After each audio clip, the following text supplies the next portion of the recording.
Welcome to another edition of Revealing the Diamond, where we talk about consciousness and the meditative lifestyle and yoga, not stretching per se, but the practice of yoga uniting with your best version of yourself. So, just want to give big thanks to everybody tuning in on Instagram. A lot of people tuning in to have a look at my face without a beard, experimenting with that. My daughter on a dare, my 5-year-old daughter on a dare, said, I bet you wouldn't shave off your beard. And to sweeten the pot, to manipulate her father a little bit, and I've been told by many parents to get used to this, that if I did so, that I would be able to kiss her more often. And so I took the bait, and let me tell you, she did make with the her end of the deal, and I've received several sweet kisses, so it's been worth it. And you know, I don't tend to be the type of person who does things because those are the rules. And I definitely feel like Kundalini Yoga has been this incredible force in my life and a practice that I'm going to continue to do. But just because the teachings say that a man should keep a beard to cover his lunar center so that he can manage his emotions, that's a teaching that I think I need to test out and see, is there something to this, or what's the deal with that? And I encourage all students of yoga to do the same, not to just believe things because your teacher told you so, including me. I think it's important that we have a working relationship, even with new students, where you could challenge anything that I say. Just like I'm going to challenge what you say, and we're going to grow together. And that's really what this is all about. Today I wanted to talk a little bit about the intellect and duality and the function of the intellect. Krishnamurti, I'm going to read something from Krishnamurti here, and then we'll sort of riff on that. And if you have any thoughts, if you're tuned in on Instagram and you want to discuss this in any way, or you have thoughts or insights, please don't hesitate to join in on the conversation. And if you're listening on iTunes, feel free to send me a message, and if you have questions or anything of that nature. I really want this to be a community discussion where we are growing together. That's what this is all about. So Krishnamurti, a big hero of mine, he said this about the function of the intellect. He said, I do not know if you have considered the nature of the intellect. The intellect and its activities are all at a certain level, are they not? But when the intellect interferes with that pure feeling, then mediocrity sets in. To know the function of the intellect and to be aware of that pure feeling without letting the two mingle and destroy each other requires a very clear, sharp awareness. This is a pretty heavy-duty quote, and it's something that I have forgotten about time and time again, and I've been reminded time and time again on how important this is. And what it means is that we live in a culture and a society that really worships at the throne of the intellect. It means that we want all the information based on what happened in the past, whether it's religious information or whether it's intellectual information or whether it's whatever kind of information from the past, the way things have already been. We become masters of understanding that, of the knowledge, and then we get so wrapped up in the knowledge that we don't listen to the pure feeling of the self. Or we even block out people who are listening to the pure voice of the self and say, oh, it couldn't be that. That doesn't align with logic.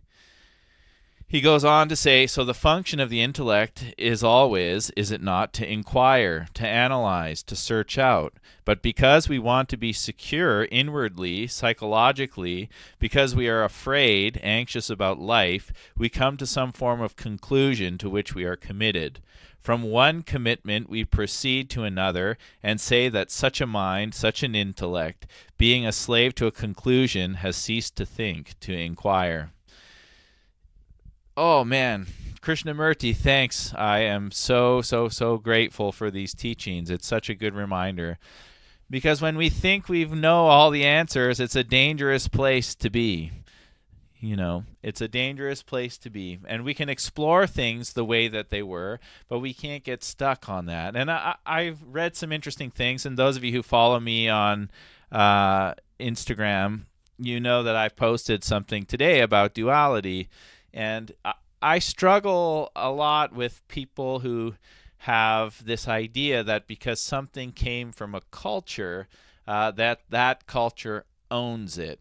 And don't get me wrong, I think that we need to respect people who developed these ideas, and those ideas may be based on your own culture, and I think let's celebrate that. But let's also not get hung up into the intellectual property of whose is whose and what is what. Because what happens when we do that is we lose sight of the teachings. And we've seen that in the, if you want to base things on the past, look at the way the religious right treated people like, well, they hung Jesus up on a cross. That didn't go very well. And he was challenging them constantly. The Buddha was challenging them constantly. Krishnamurti was challenging this constantly. And then you still get people in these times now saying, like, I want to learn yoga from an Indian person. I want to learn Buddhist teachings from, you can't even pinpoint that one, because it's like saying, the Buddha was from India, and so Chinese people shouldn't be able to practice Buddhism. It's absurd. And this stuff, it just keeps popping up. Now, I'm not taking away from the fact that, yes, I acknowledge my karma, that I was born as a white, straight male. That's my karma. I was born as that. And yes, I have privilege as a result of that. I understand and acknowledge that. But I also want to be clear here that I'm not my karma. I wouldn't be much of a teacher if I just went around telling everybody that they're their karma. You're not your karma. You're here to experience your karma for a purpose. Your karma is to wake you up to who you are. And if I just said, well, I'm this, nothing you can do about it, I was joking to my partner yesterday. It's like other parts of my karmas is I was born in Canada. And does that mean that I have to like hockey? I mean, I prefer to watch football. It's an absurd thing to try and force people into these corners based on intellectual properties. So we're not denying karma. We're not saying that karma doesn't exist. Just ignore it. Just push it out of your mind. And at the same time, we're not saying that you're that. What we are saying is use your intellect to ask questions. Challenge. That's fine, but don't get so hung up on the intellect that somebody's got to be right and somebody's got to be wrong. I'm just going to go to some of the comments here on Instagram as I'm recording this. The middleman gets bigger in our minds.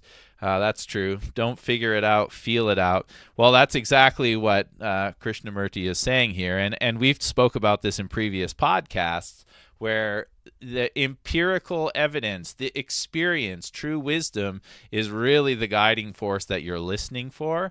And the intellect can help guide that. Logic is a part of the human experience. Use your intellect, but also know that there are things beyond logic that you're experiencing. It reminds me of this idea that people are afraid of artificial intelligence and it's going to take over. Well, if we think about artificial intelligence, it's a reflection of our intellect, but it isn't a reflection of our consciousness. And if it's a reflection of our intellect, it means that it can understand right, wrong, good, bad, this, that. It can understand all of those things. But when it comes to aspects of, the Buddha or the Buddha mind or the heart of Christ or whatever you want to call it, your intuition, when it comes to these sort of things, then there are experiences that defy logic, like forgiveness. If you were to explain forgiveness to a robot, it might not make sense. This person did something wrong. They deserve to be punished as a result of their action. And then it's sort of a black and white thing and we can leave it alone. But forgiveness defies logic and says, yes, I know that this person did this wrong. And yes, I know they don't deserve it, but I'm going to love them anyways. It's called mercy or forgiveness. That's compassion, my friend, and it defies logic, and it goes beyond the intellect. It goes into what makes you human. And that's the one reason why artificial intelligence won't be able to do exactly what we do. It will only be able to do exactly what we do as human 1.0. And human 1.0 is the human that worships in the realm of the intellect. Somebody's got to be right and somebody's got to be wrong. But when it comes to human 2.0 and up from there, the more advanced version, it's where you're able to go beyond the experience of the surface. So just going to scroll through some more of these comments. Yes, the illusion of separateness. And by the way, this is not the whole idea of duality. This is not something that is philosophy. It's science at an atomic level. Everything is interconnected. And I believe I spoke about it in one of our previous podcasts where I was saying it's very strange to me that a culture that believes in reincarnation could think that as you're being reborn, you're just reborn into the same nationality. How could that be? Maybe what's going on here on the grand scheme of things is that you're being born into different areas of privilege and experience so that you can do away with or expose or dissolve differences. Maybe that's what's going on beyond time and space, beyond the intellect. Maybe we're being reborn as the oppressor and the oppressed constantly until we untie our knots, our need to be right, and dissolve our differences. Maybe that we're having this experience and we're seeing it in science and we're seeing it in philosophy and we're seeing things fall apart in religion so that we can put aside our differences. Maybe that's the whole process. And for me, that's what yoga is. This whole process of yoga is not about becoming something. It's not about becoming a Sikh. It's not about becoming a Buddhist. It's not about becoming anything. It's about leaving behind anything that divides you from others and anything that sets you apart where you're, a part of a hierarchical system where I'm superior to these other beings down here, or I'm down here and these other beings are up there. It's a level playing field. And perhaps us moving through these karmas, these experiences, is us dissolving all of that. And guess what? That can be a painful experience. And part of that, and that's why I acknowledge that, I am a feminist. I'm not saying let's just ignore all of this and be one. I agree there is a process that needs to go on. But if the process stops at the intellect, the need to be right, that's where we get into trouble and we miss out on the magic that Krishnamurti is talking about here. We miss out on the ability to see beneath the surface what's really going on. We could have been another religion or culture in a past life. Hey, there you go. I just touched on that. Somebody just had posted that on Instagram. I didn't see it. Talk about the one mind. Everything is interconnected and we can access the energy of anything and everything. I agree with that. The experience of yoga is really to go beyond time and space. And it's tough, guys. It is really tough because the illusion is very convincing. The illusion is incredibly convincing. It's dangling right there in front of us, and the mind will take it every time. And that's exactly why meditation is such a crucial practice. If we don't have a meditation practice, then the chances of us connecting to this illusion of separateness is super strong. I mean, it happens all the time. And I'm a regular meditator and practitioner, and I feel constantly like I need to get somewhere to feel validated. I go through that process. I feel like, maybe if I lost a couple of pounds, I would be happier. I go through that process. And it irks me when people say, oh, well, maybe if you're this culture and that, and I think, well, I don't want to be classified as a straight white male of privilege. I didn't ask for that, and I often think about the Minor Threat song, Guilty of Being White. And I think there's some truth to that. And at the same time, I do acknowledge that my karma is I've been born as that. I'm not going to pretend that that's not a reality, that there aren't people who have, faced discrimination and for generations, and we've done terrible things to people. But when we've done those things, it's based on this premise of I'm a this and you're a that. Draw a line in the sand and let's fight about it, and we're still experiencing the repercussions of that. So I can acknowledge that and stand as a feminist and stand in solidarity with Black Lives Matter and stand for the rights of gays and be pro-gay and stand for the rights of transgendered people. I really want people to be able to express themselves however they want. I mean, I think about having my child, like I have a child where I want her to do whatever it is that is who she is. And if anybody stands in her way, I want her to have the strength and courage to push through that, and to have the strength and courage to not allow herself to be exploited, and to have the deep, compassionate understanding so that she won't exploit others. That's really what I want. But I also want her not to feel like she has to do something because the culture of the past defines her. I want to encourage her to make her own culture. And people are going to be resistant to that. And what are you going to do? People were resistant to a lot of the great teachers who I admire. They continue to be resistant to them. I mean, that's what I love about punk rock, and that's why punk rock is such a big part of my spiritual experience, because it's like, okay, well, you're not allowed to do it this way. Okay, I'm going to push back. And you know what? That happened in punk rock too. Look at the people who came along and said, oh, you're dressed like that. That's not punk.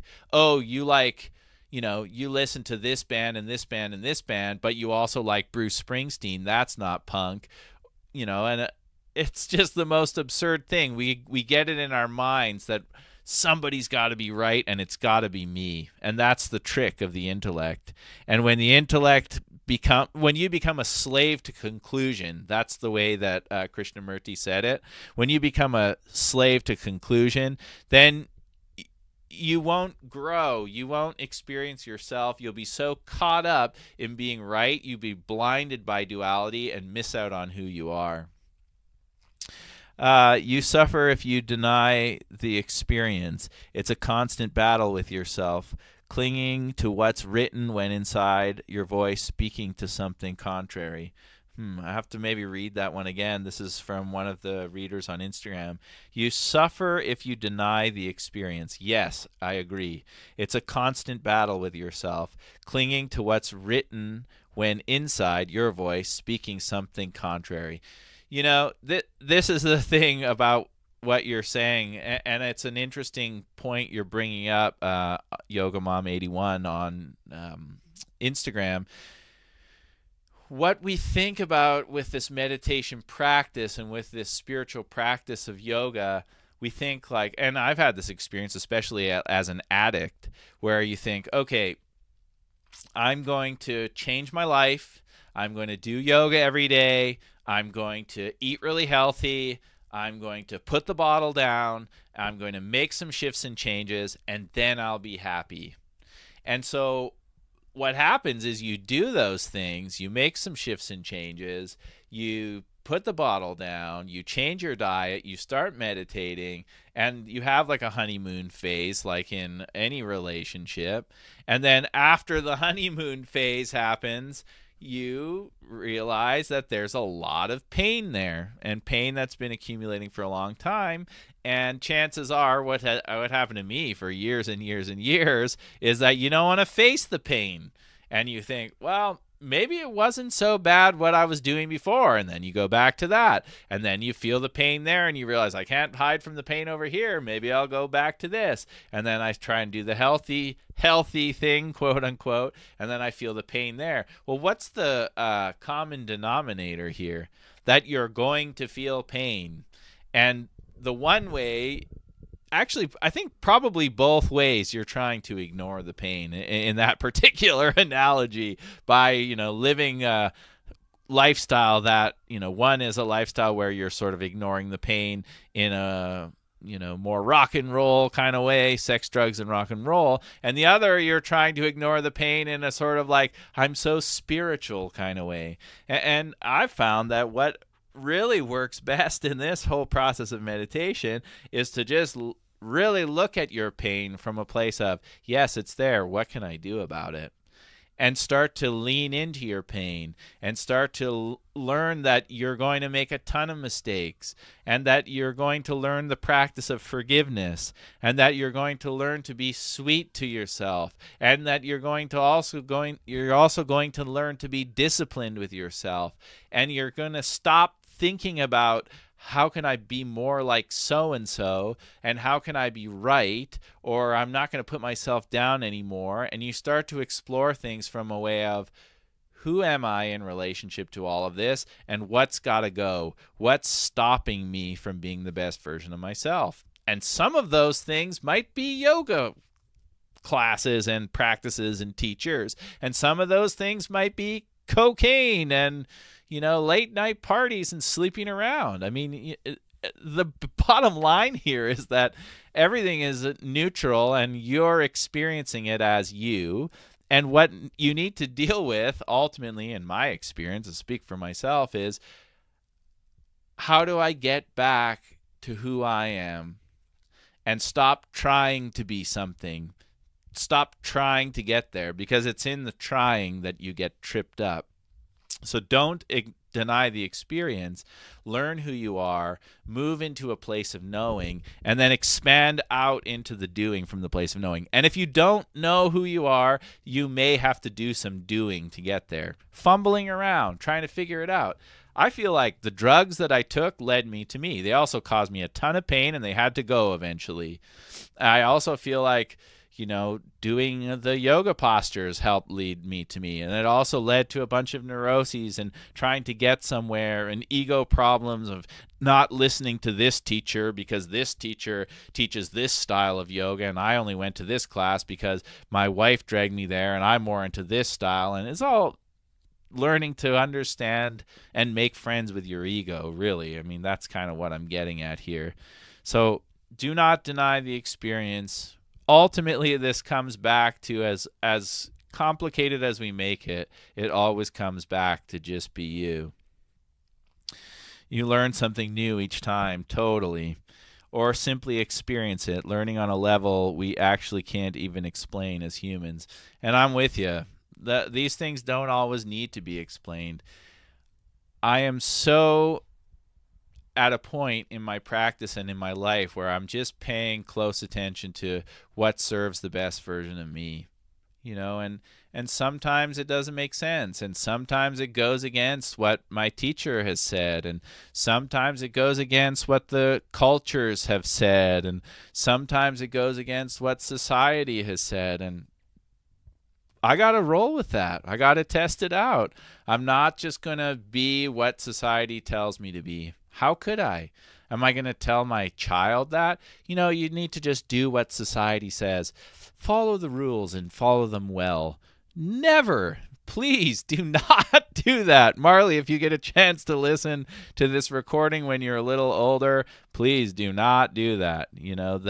Challenge it. Test it out. Learn to listen for your own voice. That is so crucial to this practice. Listen for the magic of you, rather the intellect of people who have been caught up in time and space.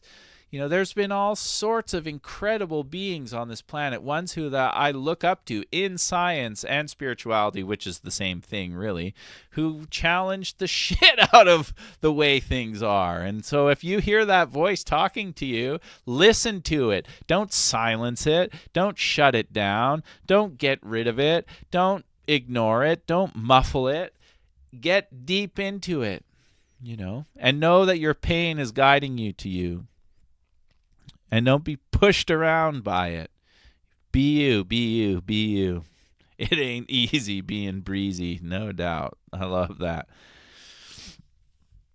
To manifest and keep going from our intellect. Just scrolling through some of these beautiful comments from some of the people on Instagram here. Thank you, Spirit. Yes, guys. How can we celebrate differences and not fear it? Is that a question? Can you clarify if that's a question there for me? I think I spoke about this in the past, that our karmas are different, but they're interrelated. We're all here to heal, And we're in a realm of great greed and corruption. And that greed and corruption comes from people who are identifying with their circumstances or feel like if I can just get more, then I'll be happy. And the fact of the matter is, this place you did not come to accumulate more and more and more to figure out who you are. You came to let go and let go and let go, you know. Unless, of course, you had really lucky karma and you came into a life where your parents just like didn't pass on any sort of difficulty and greed, corruption, self-worth issues, doubt, or anything like that. I mean, unless you came into a life like that where you could just sort of pass through life knowing exactly who you are in relationship to all of this. And I think that this brings up an interesting point here, and that is a lot of the work that needs to be done for us to manage the problems that we see in our world is working on what's going on in the home with the families, because that expands out into the world around us. Are we able to relate to one another in our families without being so focused on the intellect and the need to be right? Without being so focused on, that's the big one, I think, but without being so focused on it's my way or else, and just being there to support one another and to do our very best with our families to see, like, who is this person and how can I show up to make them feel safe. I mean, isn't that what love is? Love is feeling safe and being able to be exactly who you are in the presence of another person. And how many people grew up in a home, I don't know about you, and I have really great parents, where you felt like you could just be yourself and express yourself fully without any fear of judgment. And if you had that opportunity, man, after you listen to this podcast or pause it, or if you're on Instagram right now, like, you could just say, I gotta go, I'm going to call my parents and just say thank you, because that is a rare thing. It is an incredibly special thing to be supported in that way. And if you weren't supported in that way, no big deal. Don't create any shame and neuroses about it. Just make a commitment to be that, to go out there and accept people for who they are, and to look, always be looking like a great master to see what is the through line of truth. How can I be friends with this person, rather than get into the intellect and say, no, you're not allowed to do that. Only these people are allowed to do that. No. Like, just drop it. Leave it alone. Look for the through line of truth. How can we connect with one another? That's yoga. It's equanimity. It's a level playing field. The pain is definitely a gift. I agree.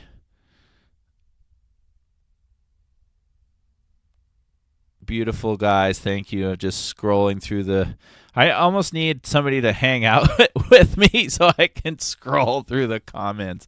We may have to get Richard back on the show. Richard, what would we do without you? Well, we wouldn't have anybody to scroll through the comments and bring the questions. And also, he had these incredible questions as well. But it is nice to be able to talk to all of you guys from the comfort of my own bedroom and get deep into the exploration of these practices. So I think we'll start to bring this one to a conclusion. I hope that this shed a little light onto the intellect and duality. And I think we'll probably talk about this a little more as we go. But what I would offer to you as students and people who are paying attention to this podcast and these teachings, what I would encourage you to do is to pay close attention to, that your reactiveness. And is your reactiveness coming from a place of the intellect where you've already decided that you know the answer? Or is it coming from a place of the intellect where you're like, I actually want to know the answer to this? And I think that's a great practice to be conscious of, because we start thinking we know the answer, and as soon as we think I've got it all figured out from the intellect, we block ourselves from the true voice of who we are. And it's a tricky little thing that happens there. And meditation definitely will help to allow you to experience what I like to call listening without thinking. Listening without thinking is a terribly challenging practice in the beginning, because the intellect is the part that's jumping in there and sort of blocking you from hearing your own voice. If you use the intellect effectively, which is to inquire and seek out, which we want, please don't ever follow blindly into anything. Question, question, question, question, question. But while you're questioning, be very wary of this need to be right. Anyhow, love you guys so much. Thanks for tuning into this live podcast on a Friday afternoon. We'll keep doing these. If you're listening to the recorded version on iTunes, you can catch these at 4 p.m. Fridays, which is Pacific time, because we're broadcasting from Vancouver, BC. If you're ever in Vancouver and you want to connect with me and you want to receive these teachings in person, I teach 3 times a week at the Dharma Temple, which is on Main Street. You can check out thedharmatemple.com and get information about what we're doing there. You can also follow the Dharma Temple. My wife, Sarah Jade Kalyan Priyakor, she does a great job of curating the Dharma Temple Instagram site. And if you want to join in on these, if you want to see my face, whether it has a beard or not, you can check me out also on Instagram at Teagaprem. Please, if you want to have us out to your city to teach, we would be super stoked. We will go anywhere. I'm traveling a lot in the new year, and I would love to meet you and be engaged with your community, whether it's a yoga studio, a meditation studio, whatever. I mean, let's make it happen. I love you guys. People of Instagram, I love you so much. Himena, would be great to see you sometime soon. We're going to sign off here for the people of Instagram. Stay tuned. Oh, one last thing. For the iTunes people, we're over 10,000 downloads, which is amazing. Revealing the Diamond has over 10,000 downloads for our podcast. And if you love what we do here, I mean, this is a big focus for me, and it will be in the new year. What I ask from you is to go on iTunes, write a review, and leave a rating on there so that we can continue to share this stuff and reach as many people as possible. Share it with your friends and your family. All right, I hope you guys have a great weekend. Lots of love. We'll chat to you soon. Sat Nam.